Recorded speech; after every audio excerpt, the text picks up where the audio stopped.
In the dusty town of Copper Ridge, 1887, a man who'd lived alone in the Devil's Crown Mountains for over a decade walked into what he thought would be a simple auction.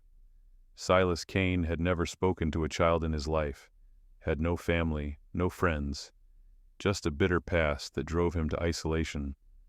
But when he impulsively spent his last $5 on 3 forgotten orphans, the smallest one looked up at him with knowing eyes and whispered a name that made his blood run cold.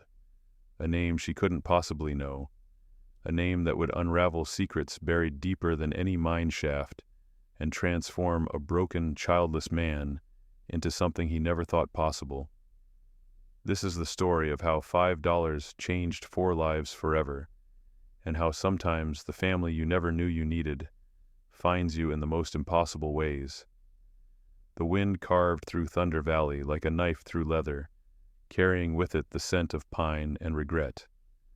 Snow still clung to the higher peaks of the Devil's Crown Mountains, stubborn patches that refused to surrender to spring's tentative advance.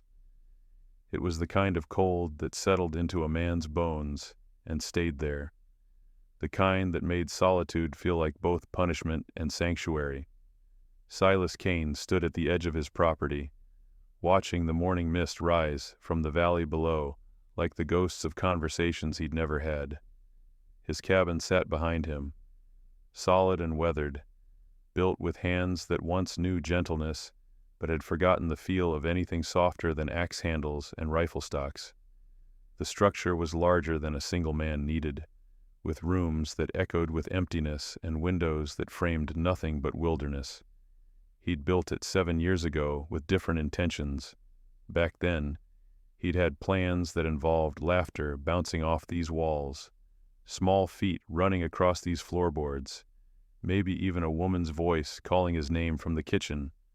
But plans, he'd learned, were just hope dressed up in prettier clothes, and hope had a way of dying slow in the mountain air. The letter in his coat pocket crinkled as he shifted his weight. 3 months old now, the paper worn soft from being unfolded and read too many times. Dr. Nathaniel Cross had been gentle but direct in his delivery. The fever that nearly killed him 2 winters back had left scars deeper than the ones visible on his skin. Children weren't in his future. Not by blood anyway.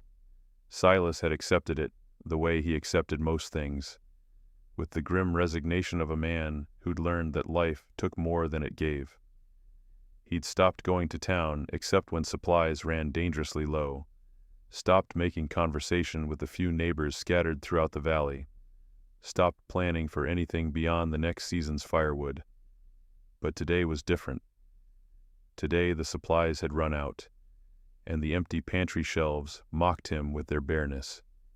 Salt, flour, coffee, the basics that kept a man alive when living felt more like enduring.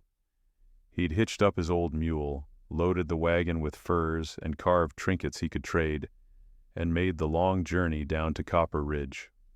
The town bustled with its usual chaos of merchants and miners, cowboys and confidence men. Silas kept his head down, hat pulled low, moving through the crowds like a shadow. He preferred it that way. Conversations led to questions, and questions led to places he didn't want to revisit. He'd finished his trading and was heading back to his wagon when the commotion near the church caught his attention. A crowd had gathered, voices rising and falling like the murmur of disturbed bees. Against his better judgment, curiosity pulled him closer. Mrs. Prudence Whitmore stood on the church steps, her voice cutting through the morning air with the authority of someone accustomed to being obeyed. She was a stern woman, all sharp angles and sharper words, the kind who ran the county orphanage with iron discipline and little warmth. 3 children, she announced, her voice carrying across the gathered townspeople. Ages 7, 5, and 3. No known relatives, no benefactors. The orphanage is full, and the county can't afford to keep feeding mouths that don't contribute. Silas felt something cold settle in his stomach. He'd heard of such auctions before, whispered about in saloons and general stores, but he'd never witnessed one. Children, sold like livestock to whoever would take them. Behind Mrs. Whitmore, 3 small figures huddled together on the church steps. The oldest, a boy with dark hair and eyes that held too much understanding for his age, stood protectively in front of the others.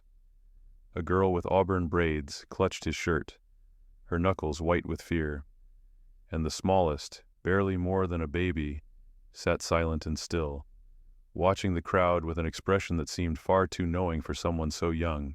The bidding started low. $2 for the set, then $3. The voices calling out numbers felt obscene, reducing these children to the value of a good meal or a bottle of whiskey. Silas found himself stepping forward without conscious thought, his hand moving toward the coins in his pocket. Something about the way the children stood together, united against a world that had already failed them, stirred something deep in his chest, something he thought had died with that doctor's letter. The auction continued with the casual cruelty of commerce. Silas watched from the back of the crowd as Mrs. Whitmore's voice grew sharper, more insistent. The children hadn't moved from their huddle on the church steps, but he could see the tension in their small bodies, the way they seemed to shrink with each callous bid. $4, called out a man near the front. Silas recognized him. Jake Morrison, a rancher known more for his harsh treatment of his workers than his success with cattle. The thought of those children under Morrison's roof made Silas's jaw clench. $4.50, countered another voice. This one belonged to Mrs. Eleanor Hutchins, who ran a boarding house on the edge of town. Silas had heard the stories. Children worked like servants, fed scraps, treated as little more than unpaid labor. The boy on the steps squared his shoulders, wrapping his arms around his sisters in a gesture that was both protective and defiant. Even from a distance, Silas could see the determination in the child's face, the refusal to show fear, even as his world crumbled around him. Mrs. Whitmore's patience was wearing thin. Do I hear $5? $5 for the lot? Silence stretched across the gathered crowd. $5 was a considerable sum, enough to buy a horse or a month's worth of supplies. For 3 children of unknown temperament and questionable usefulness, it seemed most folks had reached their limit. Going once, Mrs. Whitmore announced, her gavel raised. The Morrison man shifted his weight, preparing to claim his prize. Silas found himself stepping forward before his mind caught up with his actions. $5. The crowd turned as one, surprised murmurs rippling through the assembled townspeople. Silas Kane, the hermit from the mountains, hadn't been seen in town for months. Most had forgotten he existed at all. Mrs. Whitmore blinked in surprise. Mr. Kane? Did you say $5? Silas nodded, his throat suddenly dry. He pulled the coins from his pocket, his last 5 silver dollars, meant for winter supplies and emergency provisions. $5 for all 3. Jake Morrison scowled. Now hold on, I was about to... The bid stands at $5, Mrs. Whitmore interrupted, clearly eager to close the deal. Going once, going twice. The gavel fell with a sound like a gunshot. Silas's ears rang as the crowd began to disperse, some shaking their heads in bewilderment, others muttering about the strange ways of mountain men. He barely heard them. His eyes were fixed on the 3 children who were now, impossibly, his responsibility.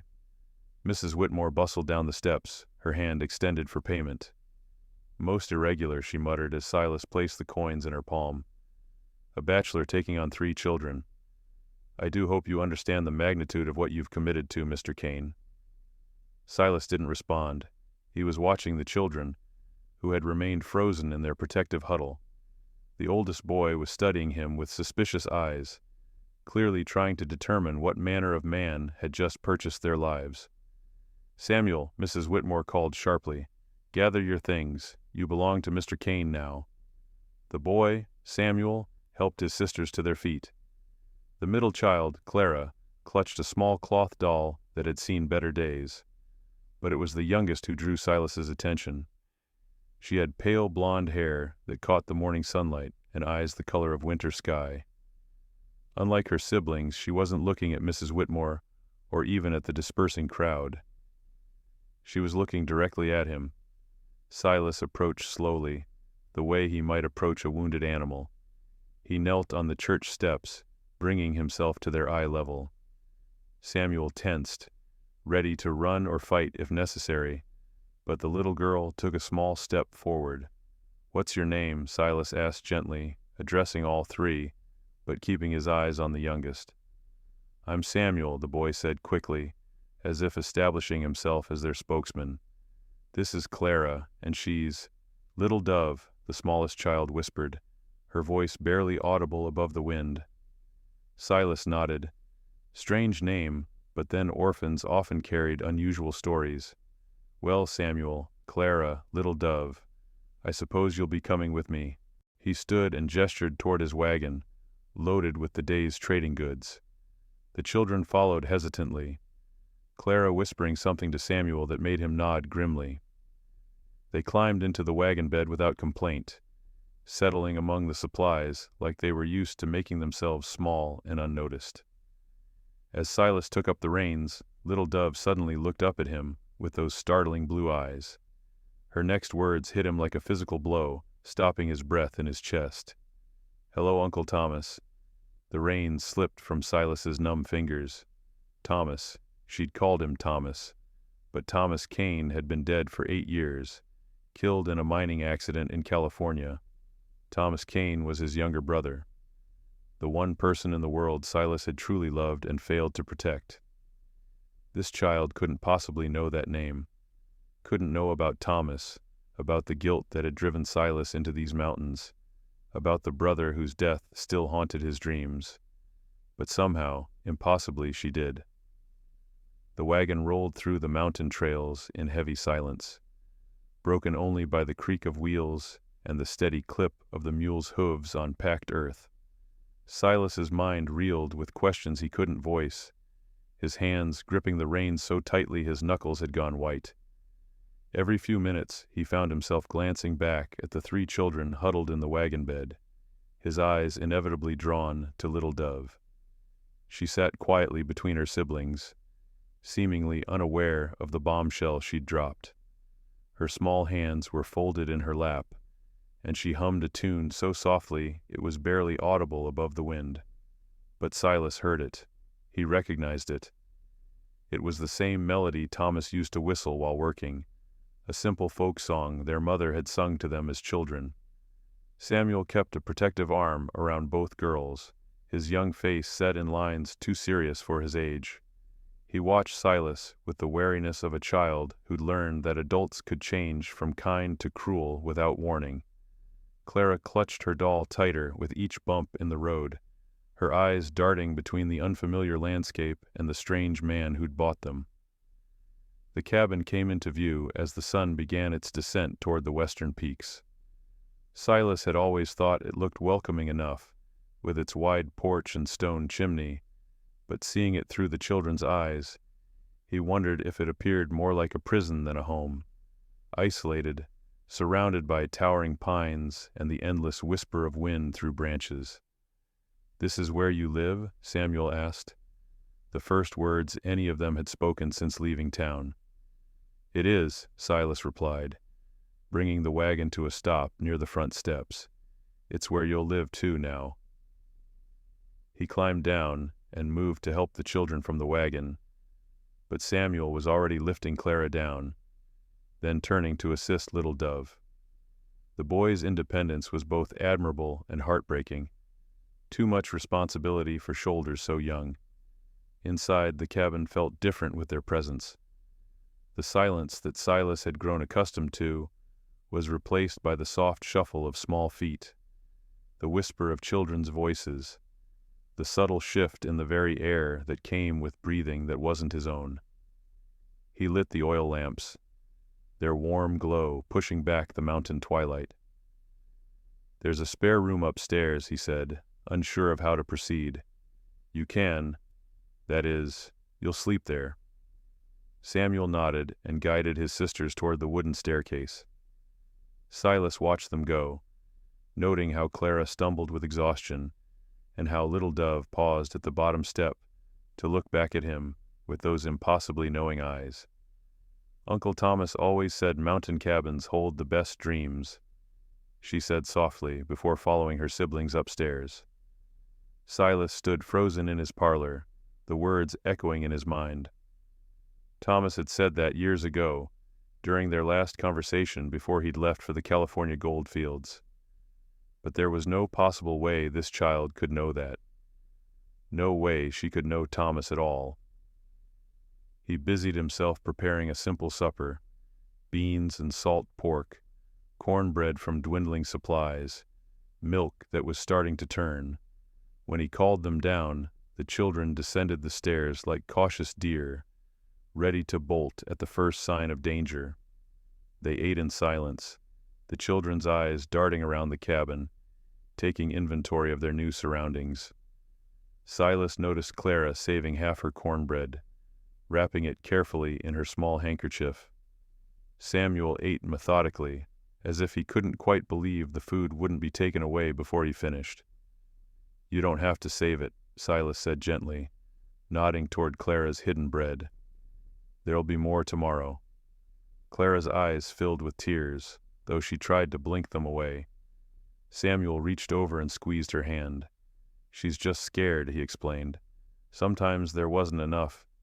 Before, Silas felt something twist in his chest. "There's enough here. Whatever else happens, there'll always be enough food." Little Dove looked up from her plate. "Uncle Thomas used to say a man's only as good as his word. Are you as good as Uncle Thomas was?" The question hung in the air like smoke. Silas met her gaze, those blue eyes that seemed to see straight through him to places he'd tried to keep buried. "I don't know," he answered honestly, "but I aim to try." That night, after the children had gone to bed, Silas sat by the fire trying to make sense of what had happened. He'd awakened that morning as a man with no future, no purpose beyond simple survival. Now he had 3 children sleeping upstairs, their lives entirely dependent on his decisions.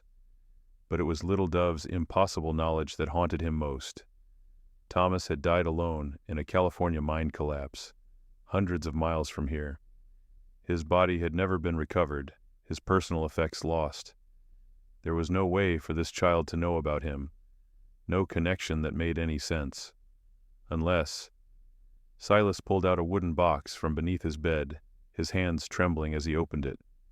Inside were the few mementos he had of his brother, a photograph, a letter, and a small silver locket that had belonged to their mother. Thomas had carried it with him everywhere, claimed it brought him luck. The locket was gone. The first sign of trouble came 3 days after the children arrived. Silas found it nailed to his cabin door when he stepped out for the morning chores. A piece of paper with jagged handwriting that made his blood run cold. "Those children don't belong to you. Some debts follow a man to the grave and beyond." J.M. double quote. J.M. Silas's mind raced through possibilities, but one name kept surfacing like a stone thrown into still water. Jeremiah Morrison. Blackjack Morrison. Not Jake Morrison who'd bid at the auction, but his older brother. A man with a reputation that stretched across 3 territories like a shadow. Silas crumpled the note, his eyes scanning the tree line that surrounded his property. Nothing moved except the wind through the pines, but the feeling of being watched settled over him like a heavy coat.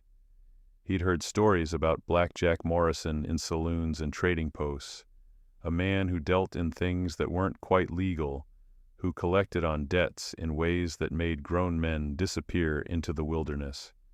But what debt could possibly connect Silas to Morrison? He'd lived like a hermit for years, avoiding entanglements, keeping to himself. Unless... Papa Silas? The voice made him spin around. Little Dove stood in the doorway, still wearing the oversized nightgown Clara had found for her in the cabin's spare clothes. Her pale hair was mussed from sleep, but her eyes were alert, watching him with that unsettling awareness. "Just Silas," he corrected gently, though something warm flickered in his chest at the word Papa. "Did you sleep well?" She nodded, then stepped closer, her small hand reaching for his. Uncle Thomas used to get letters like that. They made him sad and scared. Silas knelt down to her level, his heart hammering. What kind of letters, little dove? Mean letters, from the man with the black mustache. Uncle Thomas said the man wanted something that belonged to someone else, but Uncle Thomas was trying to keep it safe. Her fingers traced the air, as if writing invisible words. He said some promises are worth dying for. The pieces began clicking together in Silas's mind like tumblers in a lock. Thomas had gotten mixed up with Morrison somehow, before his death in California. But what had he been trying to protect? And how did little Dove know about any of it? Samuel appeared in the doorway, already dressed and alert despite the early hour. Something wrong? He asked, his eyes immediately going to the crumpled paper in Silas's hand. Just mountain wind, Silas lied, tucking the note into his pocket. You hungry? I'll get breakfast started. But as they ate their morning meal of flapjacks and syrup, Silas couldn't shake the feeling that eyes were watching them through the windows. He'd positioned himself where he could see both the front door and the back trail, his rifle within easy reach against the wall. Clara seemed to sense the tension, eating quietly and staying close to Samuel. But little Dove hummed that familiar tune again, the one Thomas used to whistle, as if she hadn't a care in the world. That afternoon, while the children played on the porch, Silas heard the sound of approaching horses. 3 riders emerged from the pine forest, moving with the casual confidence of men who expected to be feared. Silas recognized the lead rider from wanted posters he'd seen in town, a tall man with graying hair and a mustache black as coal, Jeremiah Morrison, Black Jack himself. Silas stepped onto the porch, his hand resting casually on the butt of his pistol. You're on private property, Morrison. Black Jack smiled, but there was nothing warm in it. Silas Kane. Been a long time since I seen you in civilized company. Heard you went and bought yourself some children. His eyes found little Dove, who had stopped her humming and was watching him with those 2 knowing blue eyes. Mighty interesting, considering what your brother owed me. Thomas is dead, Silas said flatly. Has been for 8 years. Dead men don't settle their debts, true enough. But family has a way of inheriting more than they bargained for. Morrison's horse stepped closer, and Silas moved protectively in front of the children. Your brother borrowed money from me to buy a mining claim. Said he'd struck it rich, promised to pay back double. Then that mine collapsed, and suddenly my investment disappeared along with Thomas Kane. Silas felt the children pressing against his back, Samuel's small hand gripping his coat. I don't know anything about Thomas's business dealings. Maybe not, but that little girl there seems to know plenty about old Thomas. Morrison's eyes never left little Dove. Funny thing is, she looks mighty familiar. Got the same eyes as someone I used to know. Someone who ran off with my money and my brother's heart.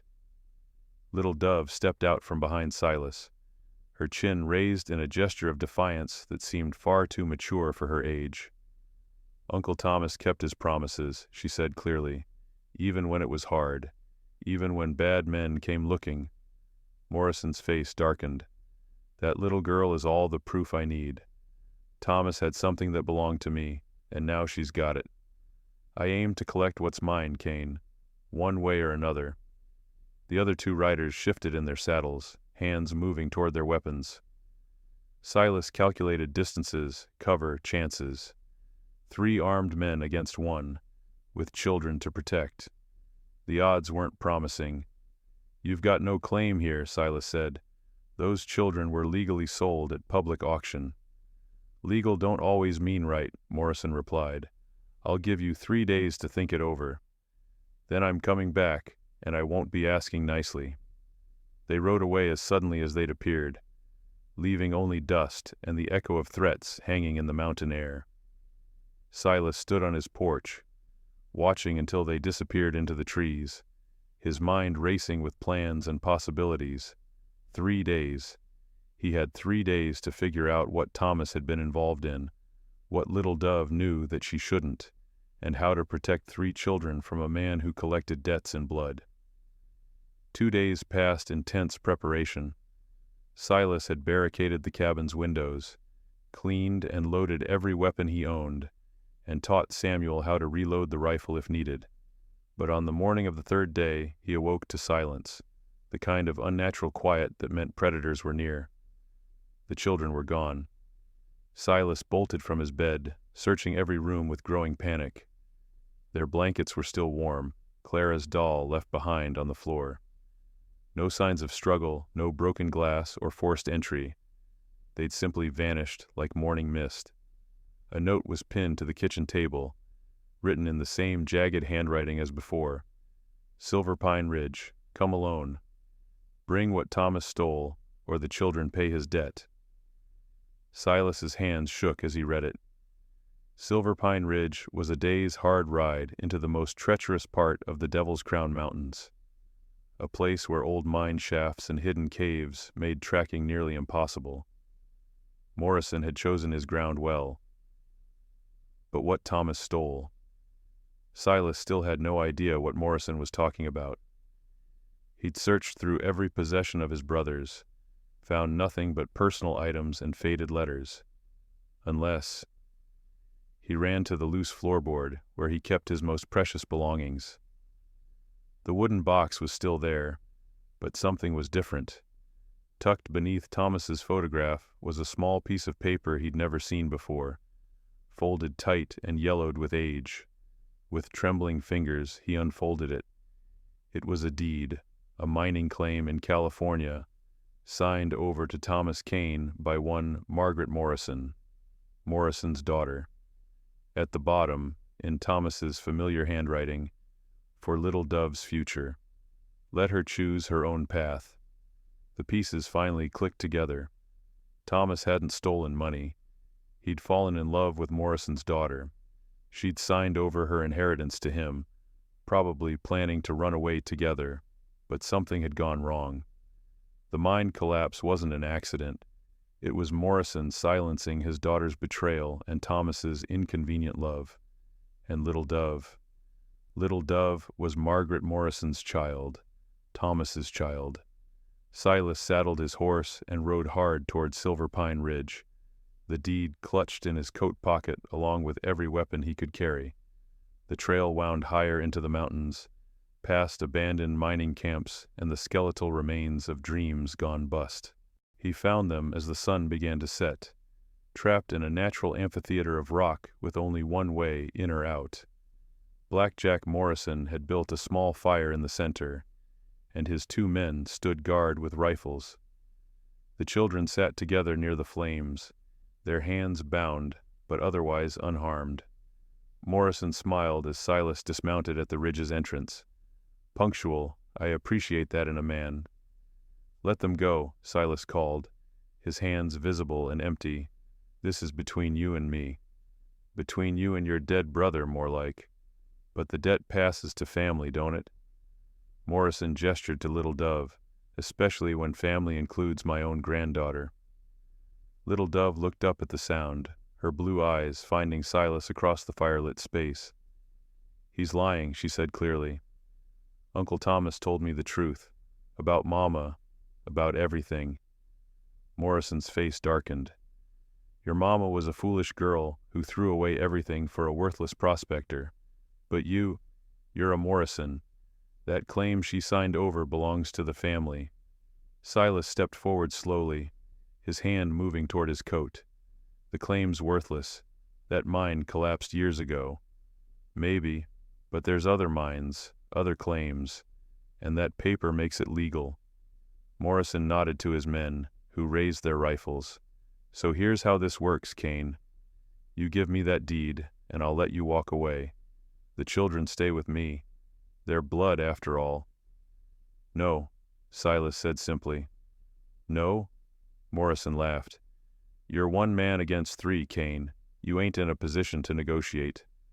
That's when Little Dove stood up, her small fingers working at the ropes that bound her wrists. Uncle Thomas said you were a coward, Grandpa Jack. Said you killed Mama because you couldn't stand that she chose love over money. Morrison's face went white with rage. Your mama died in an accident. She died because you had her killed. Little Dove's voice carried across the amphitheater with startling clarity. Just like you killed Uncle Thomas, but he hid me first, gave me to the church people, and told me to wait for the man with kind eyes who'd keep me safe. The revelation hit Silas like a physical blow. Thomas hadn't died in a random mind collapse. He'd been murdered. And somehow he'd known it was coming. Known enough to hide his daughter and trust that someday, somehow, Silas would find her. Morrison drew his pistol, his face twisted with fury.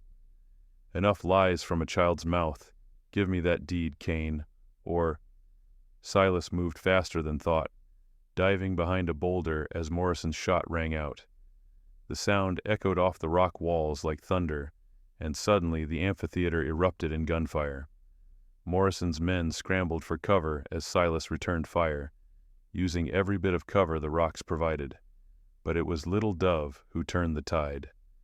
Despite her bound hands, she rolled toward the fire and kicked burning logs toward Morrison's position. The flames scattered, creating smoke and confusion, and in that chaos, Samuel and Clara broke free of their loosened bonds. The battle was brief, but vicious. When the smoke cleared, Morrison lay motionless by the dying fire. His men fled into the mountain darkness. Silas gathered the children in his arms, his heart hammering with relief and revelation. Little Dove looked up at him with those knowing blue eyes. Thomas's eyes, he realized now. "Papa Silas," she whispered. "Uncle Thomas said you'd come. He said you always keep your promises."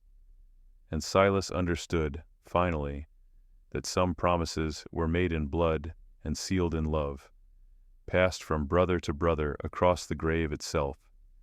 The journey back to the cabin took 2 days, with the children riding double and Silas leading his horse on foot through the treacherous mountain passes. Little Dove, his niece, Thomas's daughter, had grown quiet after the confrontation, processing revelations that would challenge a grown man's understanding. Samuel and Clara stayed close to her, their own questions unspoken but visible in their worried glances. When they finally reached home, Silas built up the fire and prepared a meal while the children cleaned themselves and changed into fresh clothes. The familiar routine felt different now, weighted with new knowledge and the understanding that their family bond ran deeper than circumstance or charity. That evening, as they sat around the table sharing a simple supper of venison stew and biscuits, Little Dove finally spoke. "Uncle Thomas used to tell me stories about you," she said, her small voice cutting through the quiet.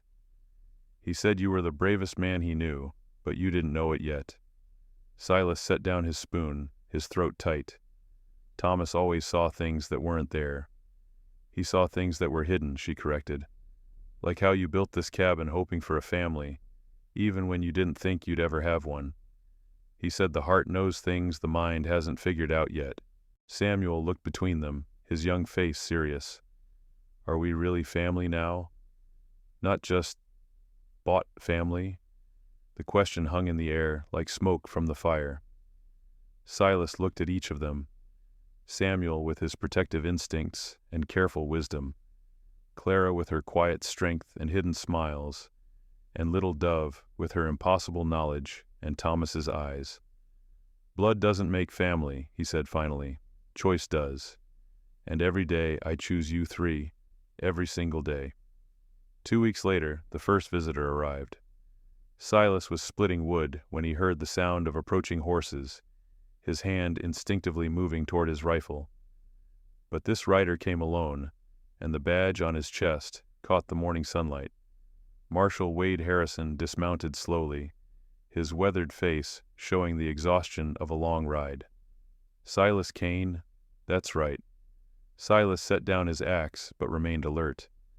"What brings you up here, Marshal?" "Questions mostly. There's talk in town about what happened up at Silver Pine Ridge. Black Jack Morrison's body was found, along with evidence of a gunfight." Harrison's eyes were steady, measuring. "You know anything about that?"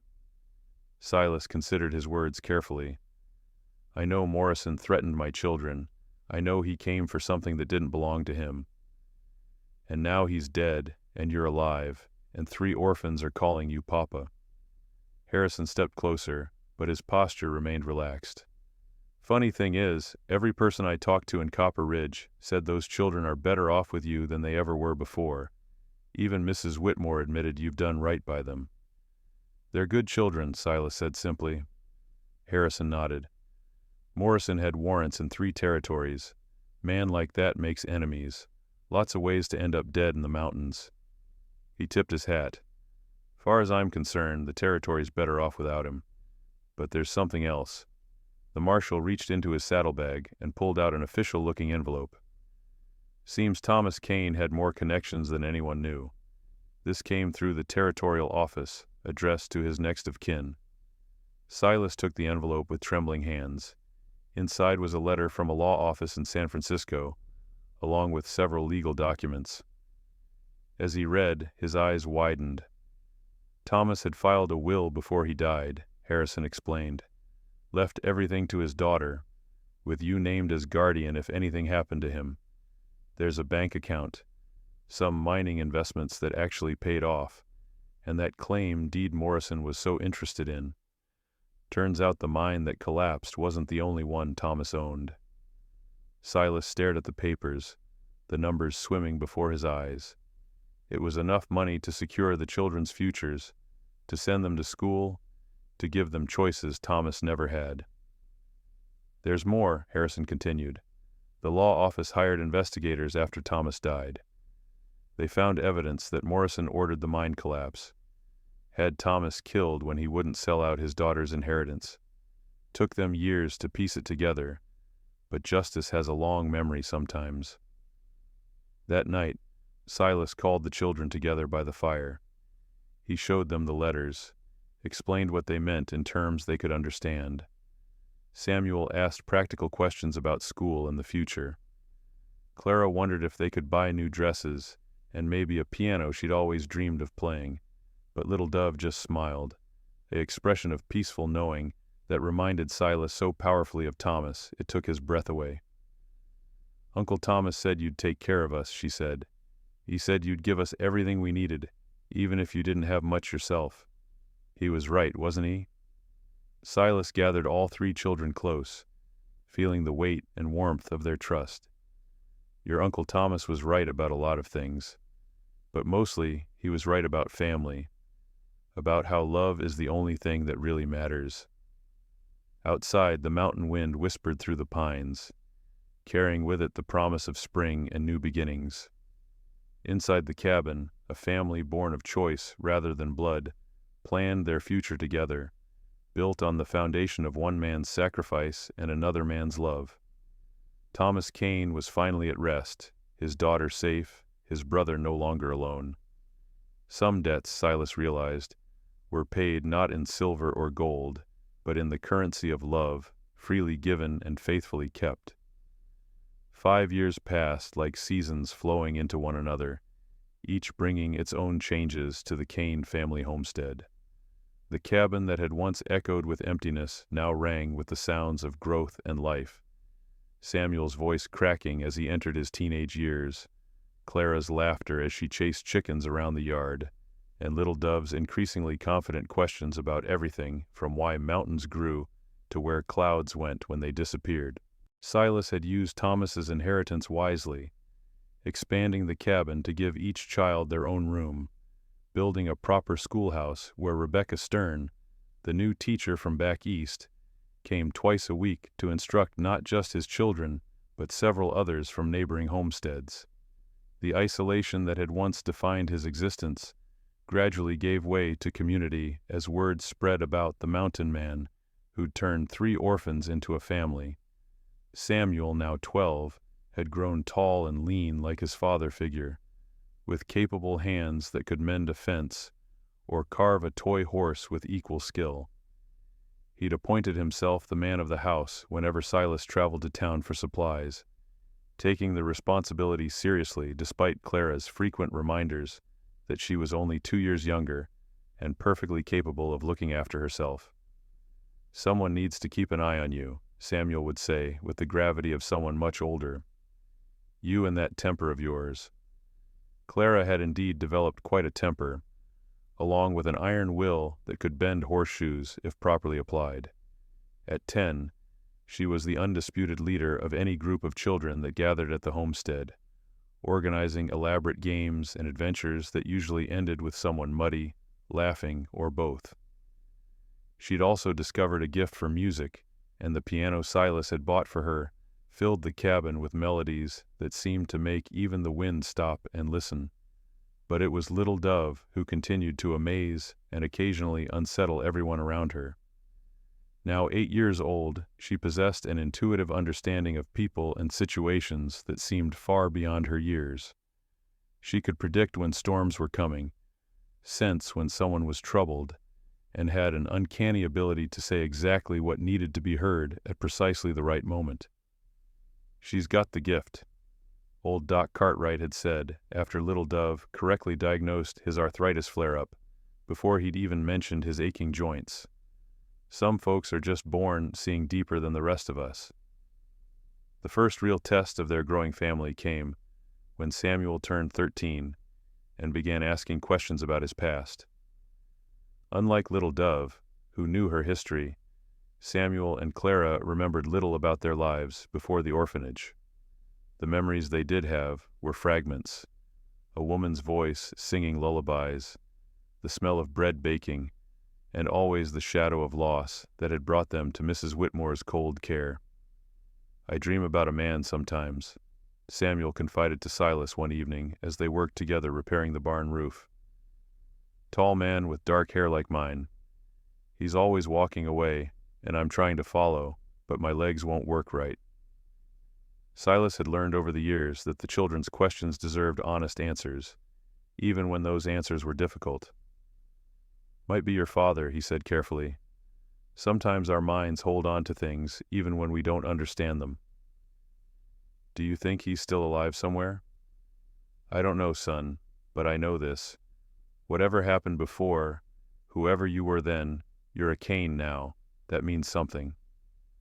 Samuel nodded, seeming to find comfort in the certainty of his chosen name and chosen family. But Silas could see the boy wrestling with questions that might never have answers, and he made a mental note to speak with Marshall Harrison about what records might exist from the children's past. Clara's transformation was perhaps the most dramatic. The quiet, frightened girl who had clutched her doll at the auction had blossomed into a force of nature who could argue theology with Father Santos, outride boys twice her age, and still sit quietly with Little Dove for hours, braiding each other's hair and sharing secrets.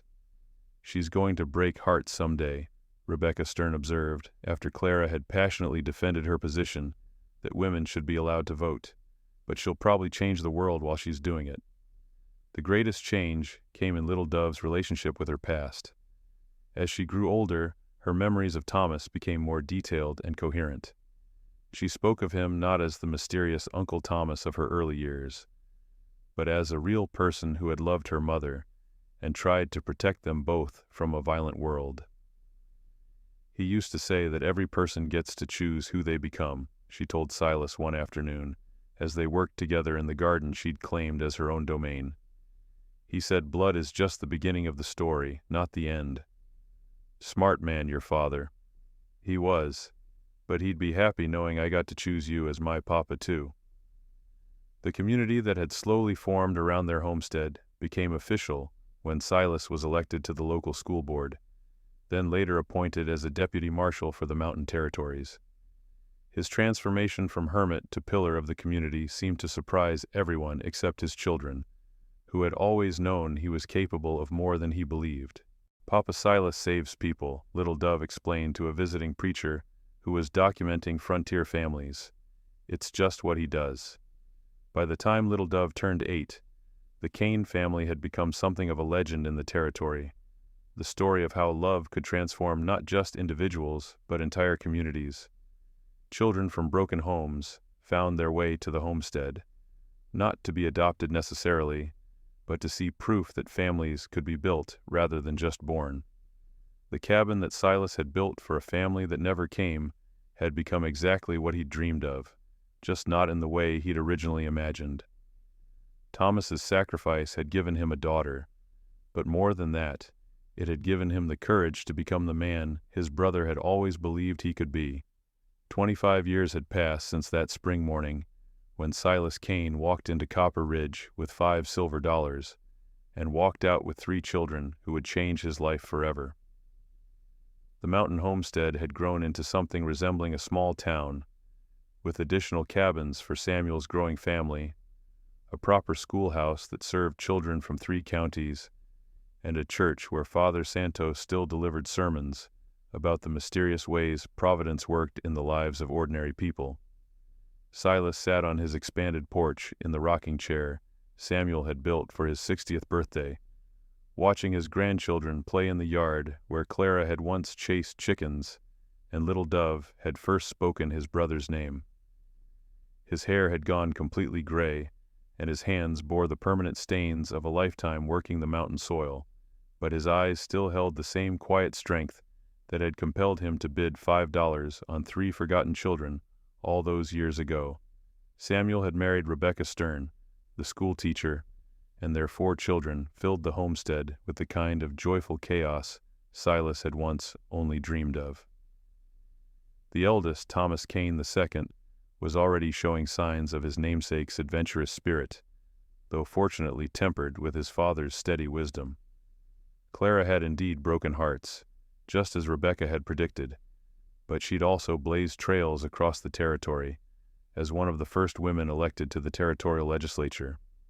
She'd married a judge from Denver who was wise enough to appreciate her fierce independence, and their visits to the homestead were legendary affairs that usually ended with heated political debates around the dinner table, and Clara triumphantly proving her point. But it was Little Dove who had surprised everyone, including herself. Now 33, she had never married, choosing instead to dedicate her life to caring for orphaned and abandoned children throughout the territory. The Little Dove Foundation, as it had come to be known, placed more than 300 children in loving homes, always with the understanding that family was something you built rather than something you were born into. "You've become your father's daughter in the best possible way," Silas often told her. Thomas would be proud. She had established a network of families willing to take in children, carefully screening each one with the intuitive gift that had never left her.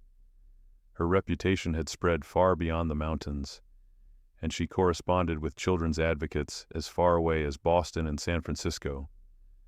The homestead itself had become a refuge for children in transition, a place where they could heal and learn what family meant before moving on to their permanent homes. Little Dove had insisted on keeping the original cabin exactly as it was, with the same 3 bedrooms where she, Samuel, and Clara had first learned to feel safe. On this particular autumn evening, as the aspen leaves painted the mountainsides gold and red, Silas was expecting visitors. A telegram had arrived the week before, announcing the arrival of 3 siblings from a mining accident in Colorado, 2 boys and a girl, ages 9, 7, and 5, with no known relatives and a story that sounded achingly familiar. The wagon appeared on the trail just as the sun touched the western peaks, driven by Deputy Marshal Harrison, Wade Harrison's son, who had inherited both his father's badge and his understanding of what mattered in the mountain territories. 3 small figures sat in the wagon bed, huddled together in the way that spoke of shared trauma and fierce loyalty. Little Dove emerged from the main house, her graying hair pulled back in the same simple style she'd worn as a child. At 33, she moved with the confidence of a woman who had found her purpose and pursued it without compromise. She approached the wagon slowly, the way Silas had approached her and her siblings all those years ago. "Hello," she said gently to the children. "I'm Little Dove Kane. This is my papa, Silas, and this is our home. We've been waiting for you." The oldest boy, dark-haired and serious, climbed down from the wagon and helped his siblings. The middle child, a girl with red hair and suspicious eyes, clutched a small bundle that probably contained everything she owned in the world. The youngest, a boy barely out of toddlerhood, sucked his thumb and watched everything with wide, uncertain eyes. "We don't have anywhere else to go," the oldest said, his voice carrying the weight of premature responsibility. "Well then," Silas said, rising slowly from his rocking chair, "I suppose you'd better come inside. Little Dove's made her famous apple dumplings, and there's always room at our table." As the children followed Little Dove toward the house, the youngest boy suddenly stopped and looked back at Silas. "Are you the papa man?" he asked.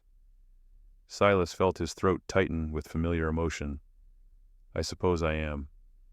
"Good," the boy said simply. "We need a papa man."